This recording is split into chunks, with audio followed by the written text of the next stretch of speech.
اکثر سوتے ہوئے یا بیٹھتے ہوئے بھی کبھی ایسا ہوتا ہے کہ ہماری ٹانگ میں ایک وین جو ہے وہ اپنی جگہ سے سرک جاتی ہے، جس کو ہم پنجابی میں کہتے ہیں ناڑ چڑھنا یا کڑول پڑنا۔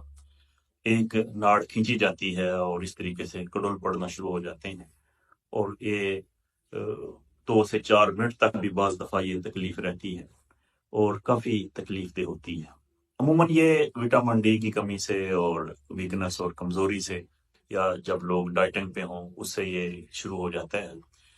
اس کے لیے آپ نے کرنا ایسے ہے کہ 5 چیزیں آپ نے لینی ہیں برابر وزن۔ ان کا آپ نے سکوپ بنا کر کیپسولوں میں بھر لینا ہے، 1000 mg کا کیپسول بنا لیں اور صبح و شام ایک ایک کیپسول استعمال کریں۔ اس میں جدوار خطائی، عود سلیب، ازراکی مدبر، یہ پنساری سے مدبر شدہ مل جائے گی، ہرمل مدبر۔ اگر پنساری سے ہرمل مدبر نہ ملیں تو آپ نے ان کو توے پہ لا کر تھوڑی دیر توے پہ بھون لینا ہے، اور کالی مرچ۔ یہ 5 چیزیں ہیں، ان کو آپ سکوپ بنا لیں، اور اس کے بعد بے شک آدھا چمچ پانی کے ساتھ یا کیپسول بھر کے 1000 mg کے صبح و شام استعمال کریں۔